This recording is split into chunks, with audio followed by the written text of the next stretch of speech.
হিংসা প্রতিহিংসা প্রতিশোধের ফল ভালো হয় না। মত পার্থক্য থাকবে, তবে তা মেনে মতবিরোধের মাধ্যমে বিভক্তি সৃষ্টি না করে। গণমাধ্যম ব্যক্তিত্বদের সঙ্গে শুভেচ্ছা বিনিময় অনুষ্ঠানে এসব কথা বললেন বিএনপি চেয়ারম্যান তারেক রহমান।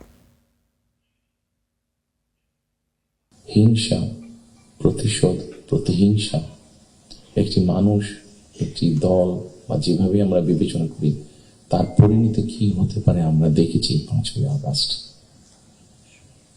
এবং আমি সেজন্যই সকলকে অনুরোধ করব, দল মত নির্বিশেষে আমাদের মধ্যে মত পার্থক্য থাকবে, কিন্তু আমরা যদি চেষ্টা করি তাহলে সেই মত পার্থক্যের মধ্যে রেখে আলোচনার মাধ্যমে সেটি অনেক সমস্যার সমাধান হয়তো আমরা বের করে আনতে সক্ষম হব। কিন্তু কোনোভাবেই সেটি যাতে মত বিভেদের পর্যায়ে চলে না যায়। মত বিভেদ হলে জাতিকে বিভক্ত করে ফেললে কি হতে পারে আমরা দেখেছি। আজকে সেই জন্যই অনেকের মুখে অনেক হতাশার কথা আমরা শুনি, কিন্তু তারপর আসার কথা হচ্ছে যে তাদের কাছে ভবিষ্যতের চিন্তাও আছে, ভবিষ্যতের পরিকল্পনা